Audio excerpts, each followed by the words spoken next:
Hello students, आज हम लोग शुरू करेंगे 11th स्टैंडर्ड स्टेट बोर्ड का chapter number 8। 11th standard Maharashtra state board का चैप्टर नंबर 8 हम लोग स्टार्ट करेंगे और चैप्टर का नाम है sound. Chapter number 8 sound. So let us start 11th standard chapter number 8 sound. Let us define wave या wave motion। वेव क्या होता है या वेव मोशन क्या होता है? तो वेव या वेव मोशन को डिफाइन करने के लिए यहां मैंने एक एग्जाम्पल ड्रॉ किया है। इस एग्जाम्पल में एक रोप कंसिडर करो। तो ये एक रोप है एंड इस रोप का एक एंड को हम लोगों ने किसी रिजिड सपोर्ट पे फिक्स किया है। So one end of a rope is fixed to the rigid support and other end is free। ये जो है ये रोप का फ्री एंड है, ये किसी एंड पे फिक्स नहीं किया है। But this end of a rope is fixed to a rigid support। Now this rope will act as medium जिसमें से वेव पास होगा। यहाँ पे जो रोप है ये मीडियम का काम करेगा जिसमें से वेव पास होगा और ये होंगे इस रोप के पार्टिकल्स। तो मतलब ये होंगे पार्टिकल्स ऑफ द मीडियम। यहां पे rope is acting at a medium और ये होंगे रोप के particles. Now rope will have many particles. Rope के अंदर बहुत सारे पार्टिकल्स होंगे। तो अगर रोप एक मीडियम है तो ये उसके पार्टिकल्स है। Initially all the particles of the medium are at rest. Starting में ये सब पार्टिकल रेस्ट पे थे का मतलब they were at mean position. पहले ये सब पार्टिकल्स अपने मीन पोजीशन पे थे। फिर मैंने क्या किया, एक डिस्टरबेंस प्रोड्यूस किया इस रोप में। रोप का मतलब मीडियम।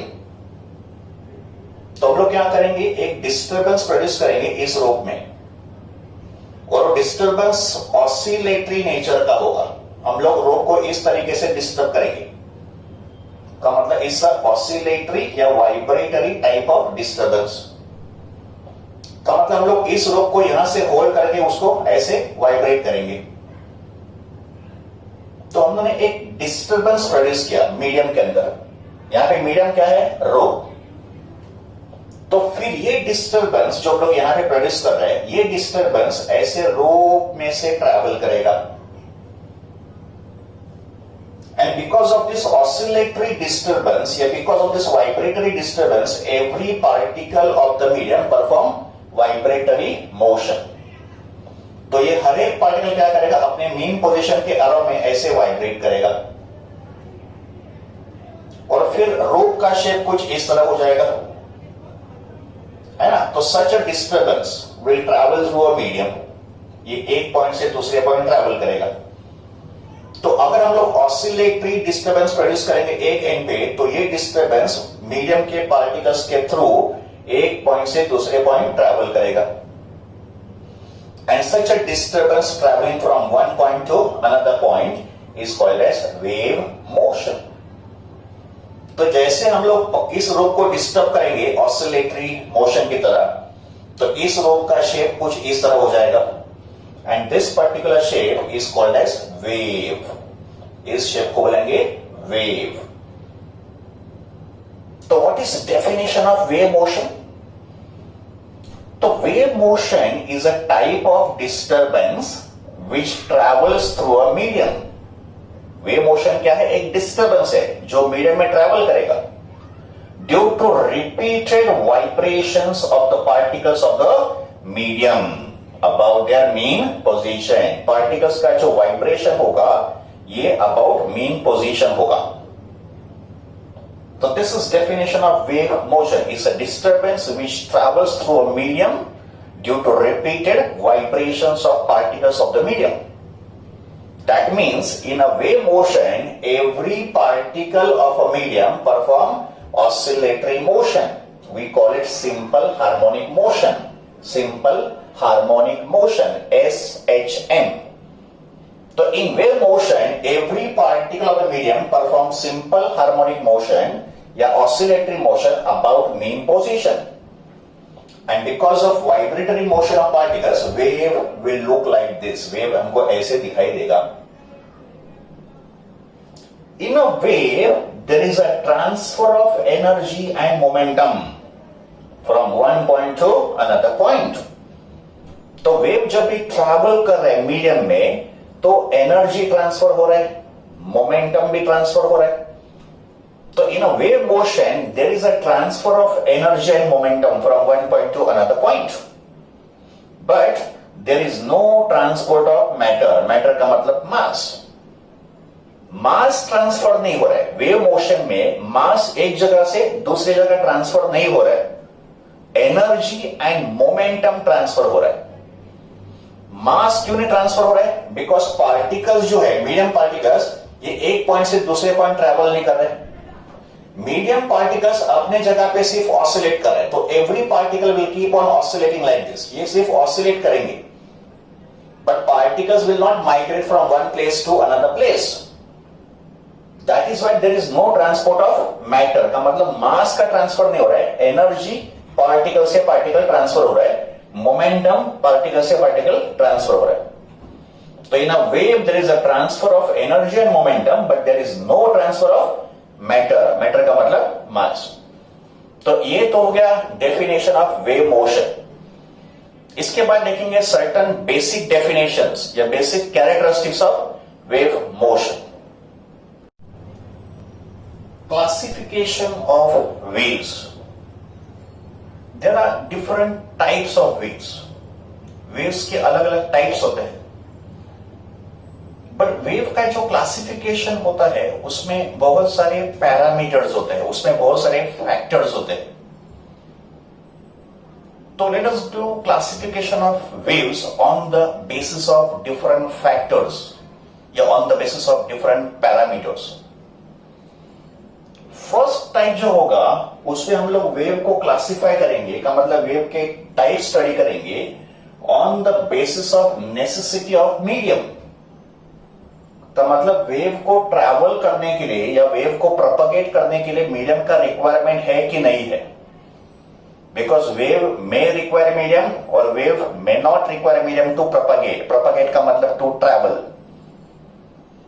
तो on the basis of necessity of medium we can have three types of waves, and these three types of waves are mechanical waves, also called elastic wave.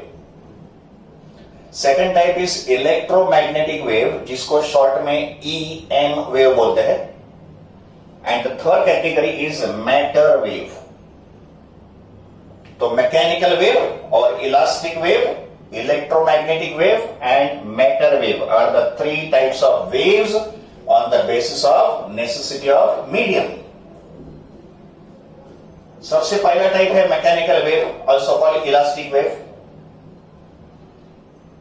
The waves which require material medium for propagation. The waves which require material medium for their propagation are called mechanical waves. का मतलब जिन waves को एक point से दूसरे point travel करने के लिए medium का रिक्वायरमेंट होता है, बिना मीडियम के ये वेव ट्रैवल नहीं कर पाते. तो such waves are called mechanical waves. What are examples of mechanical waves? तो examples of mechanical waves are water waves. Water waves का मतलब ripples produced on the surface of water या waves created on the water surface are water waves. यहां पे water will act as medium. Next example is sound wave. Sound wave can travel through different mediums. Sound can travel through solid, liquid and gas. But sound wave cannot travel through vacuum because vacuum में तो कोई medium नहीं होता. तो sound wave is an example of mechanical wave. Third example is seismic waves. Seismic waves are those waves which are produced during earthquake. तो जब भी earthquake होता है तो अर्थ के सरफेस पे certain types of waves are produced, that is called seismic waves. तो seismic waves are also type of mechanical waves. These waves are called elastic wave also because in waves को travel करने के लिए medium का elastic होना जरूरी है. तो elastic properties of the medium are necessary for the propagation of mechanical waves. That's why this waves are also called elastic wave. Second type is electromagnetic wave.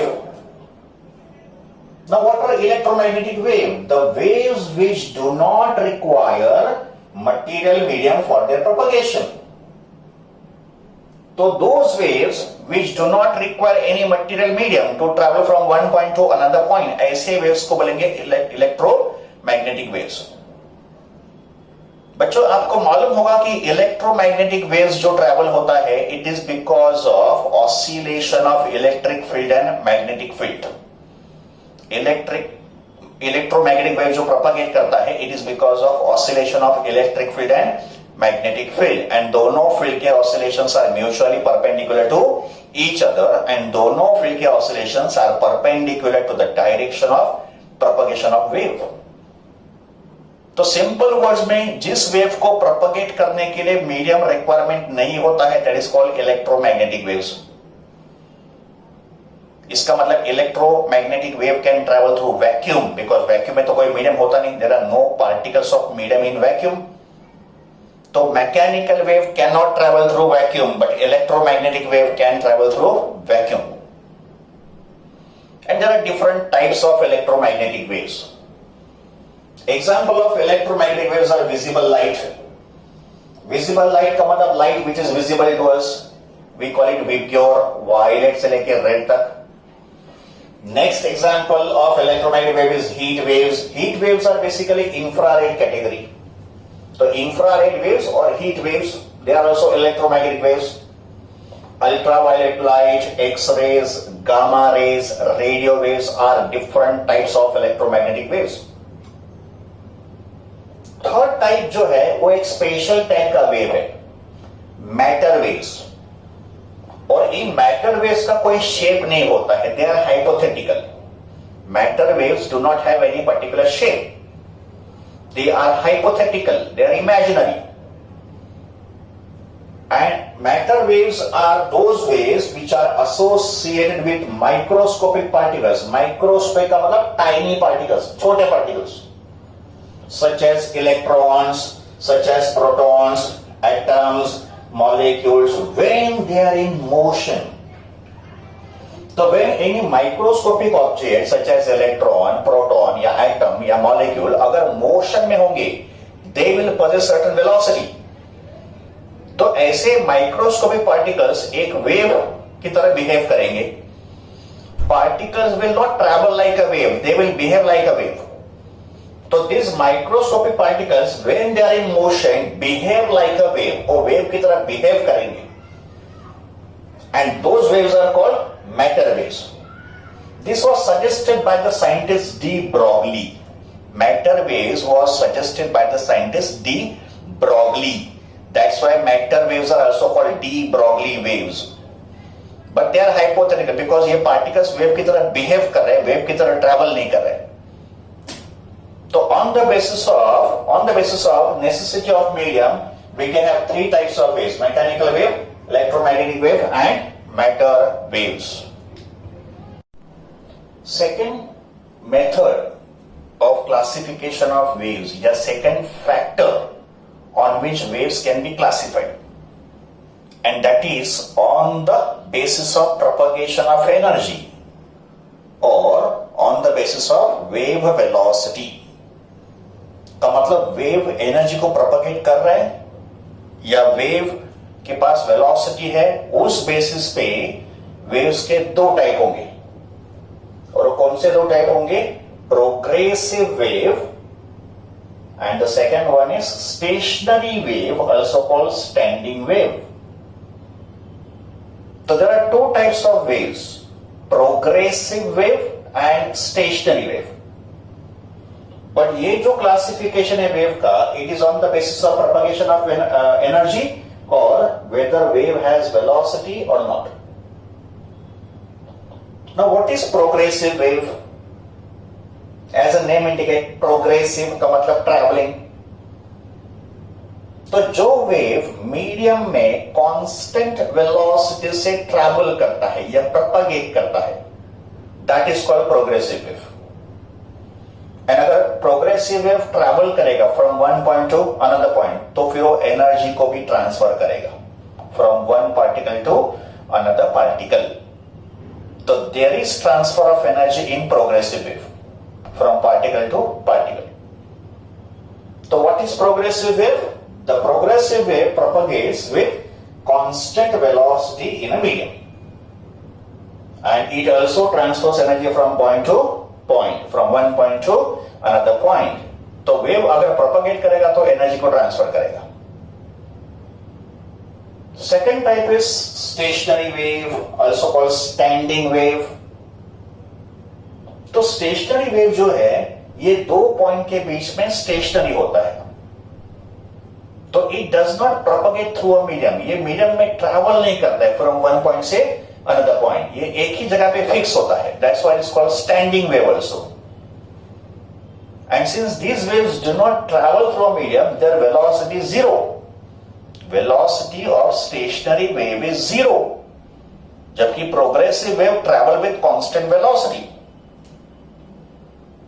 तो stationary wave do not propagate through a medium. का मतलब उनका velocity होता है zero. In stationary wave, particles of the medium vibrate with different amplitudes. ये हम लोग बाद में स्टडी करेंगे इस चैप्टर में कि in stationary wave, particles of the medium vibrate with different amplitude, but there is no propagation of energy. और हमारा जो चैप्टर है सुपरपोजिशन ऑफ वेव्स, इस चैप्टर में हमको प्रोग्रेसिव वेव भी स्टडी करना है और हमको स्टेशनरी वेव भी स्टडी करना है. So this chapter is about study of progressive wave also and study of stationary wave also. हम लोग दोनों टाइप के वेव्स को स्टडी करेंगे in this chapter. Progressive wave का अगर एग्जांपल देना होगा तो light wave travelling through a medium, sound wave travelling through a medium, या wave travelling on the water surface, या waves travelling on a rope. तो ये सब एग्जांपल होंगे प्रोग्रेसिव वेव के. हम लोग जब इस स्टेशनरी वेव को डिस्कस करेंगे तब हम लोग उसके different type of example discuss करेंगे. Now progressive wave can be transverse wave और it can be longitudinal wave. तो प्रोग्रेसिव वेव ट्रांसवर्स वेव भी हो सकता है, लॉन्जिट्यूडिनल वेव भी हो सकता है. Similarly stationary wave can be transverse in shape और it can be longitudinal also. So we have transverse stationary wave and we have longitudinal stationary wave also, जो हमको इस चैप्टर में स्टडी करना है, डिटेल में स्टडी करना है. तो ये हो गया classification of wave on the basis of propagation of energy और on the basis of wave velocity. Next method of classification of waves is on the basis of dimensions. Dimensions or on the basis of axis along which the wave will propagate. तो wave कितने dimension में propagate कर रहा है, waves कितने axis में propagate कर रहा है, उस बेसिस पे भी वेव्स के तीन टाइप्स होंगे. तो वेव कैन बी डिवाइडेड या wave can be classified into three types on the basis of dimensions. Wave can be one dimensional, wave can be two dimensional, या wave can be three dimensional. One dimensional wave will propagate only along one axis. One dimension, one axis. तो जो wave one dimension में travel करता है या सिर्फ one axis पे travel करता है उसको बोलेंगे one dimensional wave. An example of one dimensional wave are the waves traveling along the rope या wave traveling along the string. तो rope पे जो waves travel करेंगे या string पे जो waves travel करेंगे वो one dimensional waves होंगे. Second category is two dimensional waves. Two dimensional waves travel between the two axes. का मतलब these waves are described by two axes. Two dimension, two axes. तो example होगा waves on the surface of water या ripples on the water surface. तो water surface पे जो waves travel होते हैं वो दो डायमेंशन में ट्रेवल करते हैं, एक्स एंड वाई. तो these are two dimensional waves on the surface of water. And the third category of waves are three dimensional waves. का मतलब ये जो वेव्स होंगे ये 3 एक्सिस पे ट्रेवल करेंगे, X Y and Z axis पे साइमल्टेनियसली। और इनके एग्जांपल्स क्या होंगे 3 डायमेंशनल वेव्स के? Sound wave travelling through a medium या light wave travelling through a medium. तो sound waves and light waves can travel through 3 axis, X axis, Y axis and Z axis. तो sound waves and light waves are 3 dimensional waves. तो ये होंगे classification of waves on the basis of dimensions. तो on the basis of dimension, wave can be 1 dimensional, wave can be 2 dimensional और wave can be 3 dimensional. Another way of classification of wave is on the basis of direction of vibration of particles. तो particles जो vibrate कर रहे हो उनका direction of vibration कैसे होगा with respect to wave propagation. तो direction of vibration of particles के बेसिस पे wave can be classified into 2 types. Number 1, transverse wave, and number 2, longitudinal wave. So there are 2 types of waves, transverse wave and longitudinal waves. This classification is based on the direction of vibration of particles. देखो यहां मैंने transverse wave का diagram draw किया और यहां मैंने draw किया longitudinal wave का diagram. As we know, transverse wave consists of crest and trough. This part is called crest of a transverse wave. This part is called trough. And longitudinal wave consists of compression and rarefaction. So this is compression, this is rarefaction. Again compression, rarefaction. In compression, particles of the medium are closely packed. They are very close to each other. And in rarefaction, particles are separated. तो compression, rarefaction, compression, rarefaction. यहाँ पे high density, यहाँ पे low density, वापस high density, low density of particles. In transverse wave, particles of the medium will vibrate this way. तो ये होगा direction of vibration of particles and wave is travelling in this direction. तो ये होगा direction of propagation of wave, direction of propagation of wave. तो wave इस direction में travel कर रहा है और मीडियम पार्टिकल्स ऐसे वाइब्रेट कर रहे हैं। तो in transverse wave, direction of vibration of particles is perpendicular to the direction of propagation of wave. Transverse wave में particles के vibration का direction wave propagation को perpendicular होता है.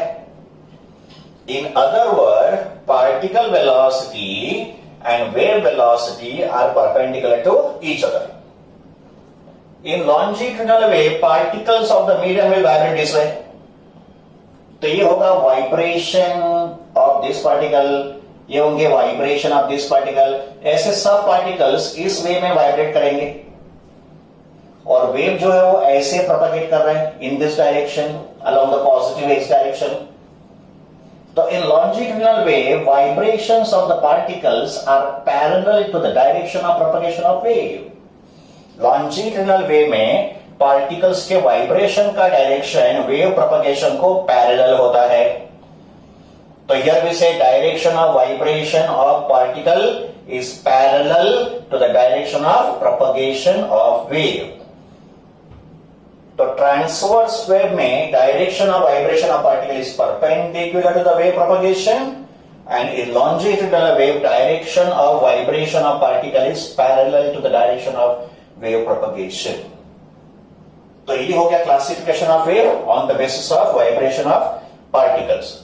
तो we have studied all the various factors on the basis of which we can classify the wave. तो classification of wave part is over. Let us now understand some important terms in connection with the wave motion. तो wave motion के साथ जो basic terms associate होते हैं उनको हम लोग एक बार रिवाइज करते हैं। ये तो अपने 11th स्टैंडर्ड में स्टडी किया होगा, पर इनको हम लोग एक बार रिवाइज करते हैं। यहां मैंने एक वेव मोशन का डायग्राम ड्रॉ किया है। वाई एक्सिस पे पार्टिकल का डिस्प्लेसमेंट लिया है। तो displacement of a particle is along the Y direction, और डिस्प्लेसमेंट का सिंबल वाई। और एक्स एक्सिस पे जो है वो डिस्टेंस है, पार्टिकल का डिस्टेंस फ्रॉम ओरिजिन, ये ओरिजिन है। तो along the X axis we have distance of a particle from the origin, और डिस्टेंस का सिंबल एक्स। तो वाई एक्सिस पे डिस्प्लेसमेंट, एक्स एक्सिस पे डिस्टेंस, और ये हो गया वेव का डायग्राम। सबसे पहला जो टर्म होगा वो होगा amplitude of a wave. Amplitude of a wave, इसका सिंबल कैपिटल ए भी हो सकता है या स्मॉल लेटर ए भी हो सकता है। And what is amplitude? It is a maximum displacement of a particle of a medium from its mean position. हमको पता है कि वेव मोशन में मीडियम का जो पार्टिकल है वो ऐसे वाइब्रेट करता है, या ऐसे ऑसिलेट करता है, या ऐसे सिंपल हार्मोनिक मोशन परफॉर्म करता है। सिंपल हार्मोनिक मोशन का मतलब SHM, और उस SHM का ये होगा मीन पोजीशन। अगर हम लोग समझो यहां पे एक पार्टिकल कंसीडर कर रहे हैं जो इनिशियली मीन पोजीशन पे था, तो जब भी वेव इसके पास आएगा तो ये पार्टिकल ऑसिलेट करना शुरू करेगा। तो देखो यहां मैंने पार्टिकल का एक ऑसिलेशन ड्रॉ किया है, का मतलब मान लो पार्टिकल पहले मीन पोजीशन पे था, ये हो गया मीन पोजीशन। तो फिर ये मीन पोजीशन से डिस्प्लेस होके ऊपर चला गया। बट जैसे पार्टिकल मीन से ऊपर की तरफ जा रहा था, उसका डिस्प्लेसमेंट धीरे धीरे इंक्रीज हो रहा था, और इस पॉइंट पे आने के बाद उसका डिस्प्लेसमेंट हो गया मैक्सिमम।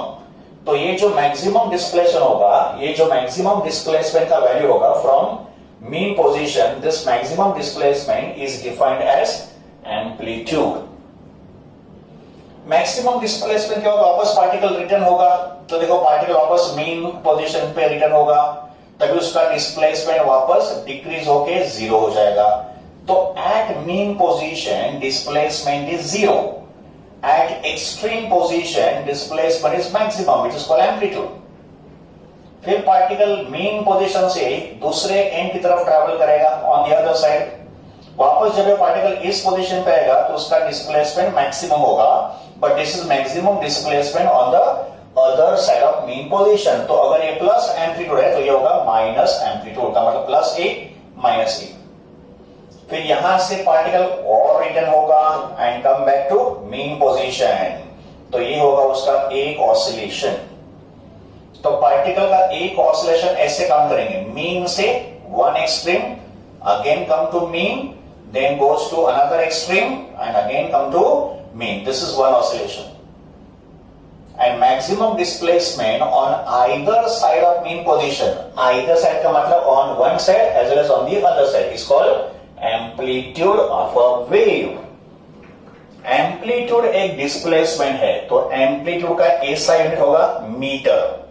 तो SI unit of amplitude is metre. Next is time period of a wave, and time period of a wave का symbol capital T। And what is time period? It is a time taken by the particle of a medium to complete one oscillation. Medium particle को one oscillation करने का जो time होगा, that is called time period of a wave.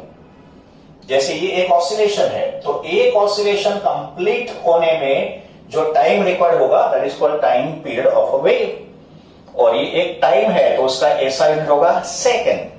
SI unit of time period is second. Next is frequency of a wave. Frequency का symbol either N हो सकता है या F हो सकता है। We can use any one symbol. Frequency of a wave can be denoted by symbol N or by symbol F.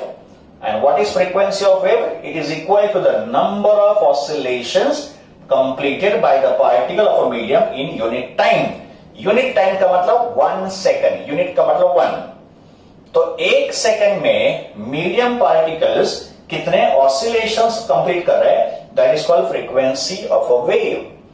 तो frequency of a wave is the number of oscillations completed by the particle of a medium in unit time. Frequency का एक और definition भी है.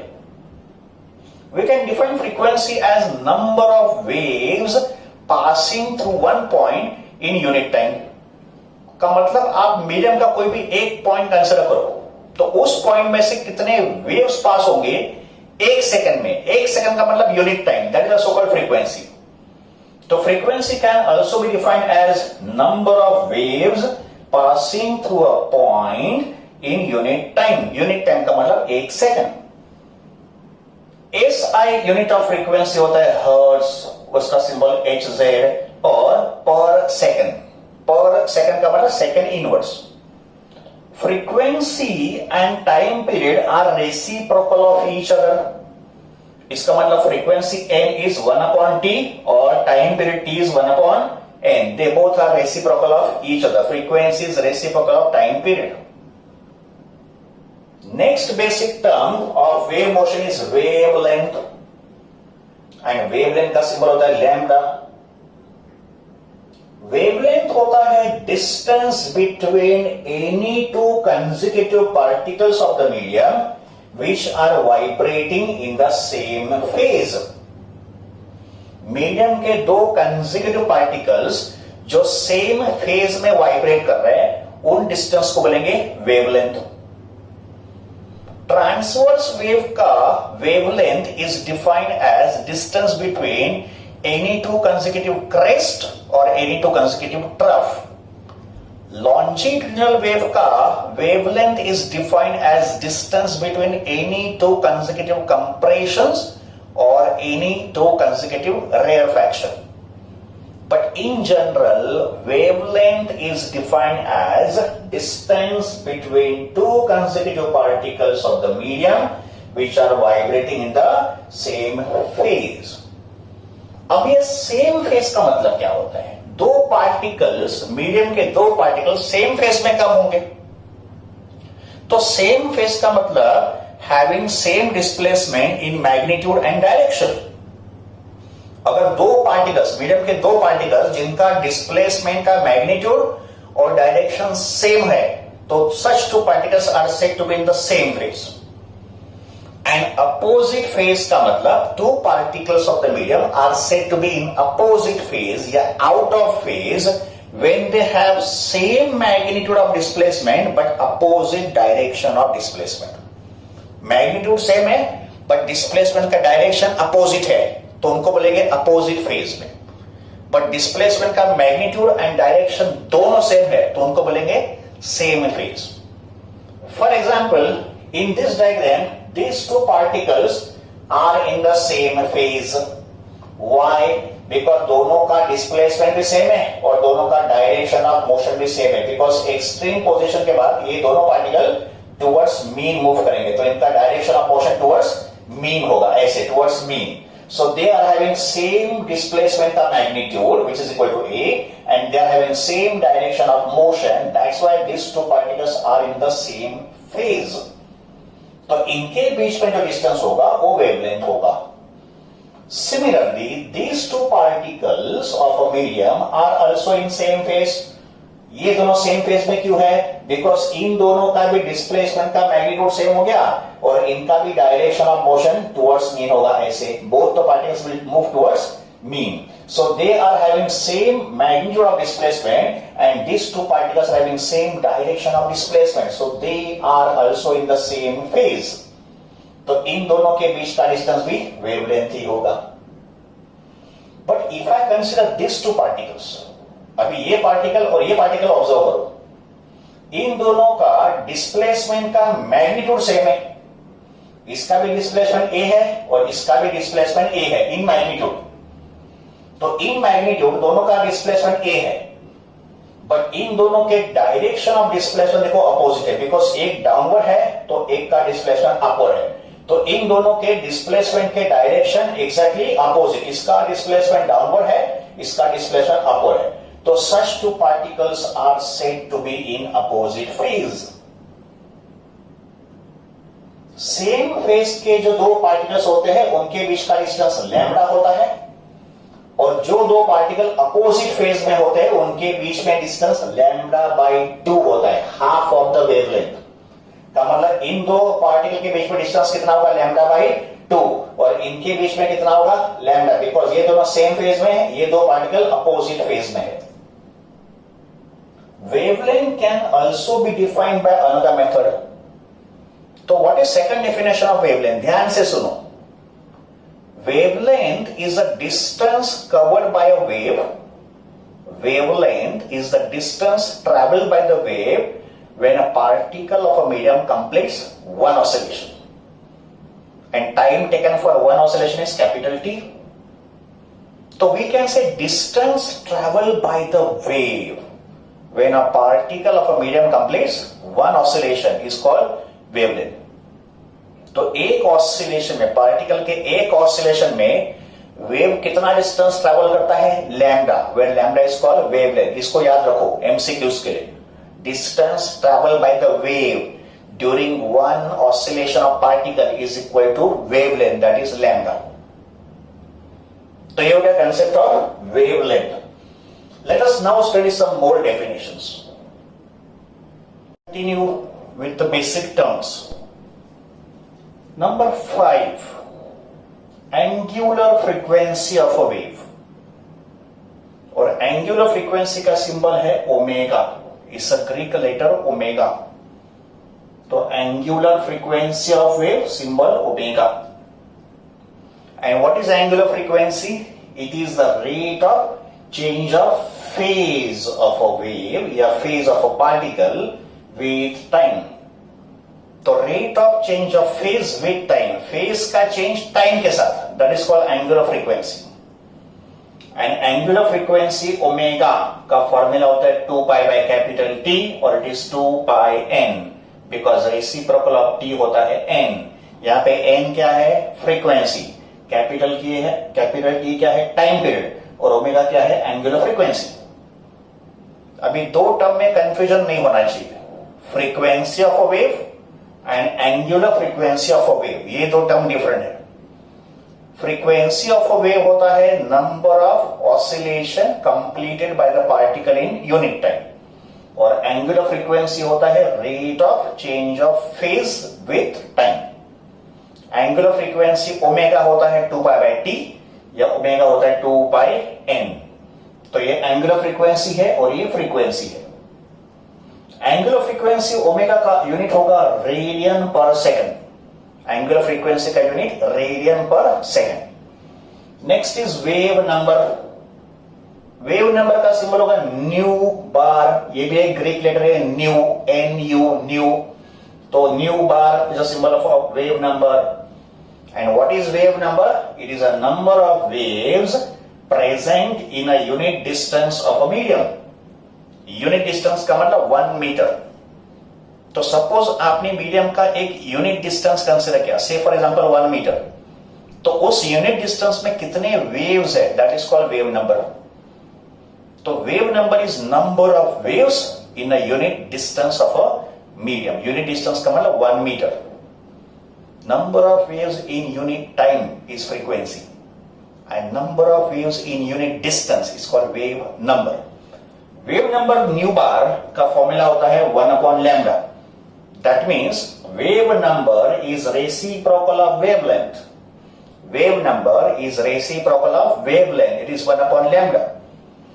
Lambda wavelength है, wavelength का unit metre होता है, wavelength का ऐसा यूनिट मीटर है। तो वेव नंबर का यूनिट क्या होगा, पर मीटर। इसको लिखा जा सकता है मीटर इनवर्स, पर मीटर या metre inverse. Then comes wave velocity. Wave velocity का symbol v। And what is wave velocity? It is a distance travel by the wave in unit time. Unit time का मतलब 1 second. तो 1 second में wave कितना distance cover करेगा medium में, that is called wave velocity.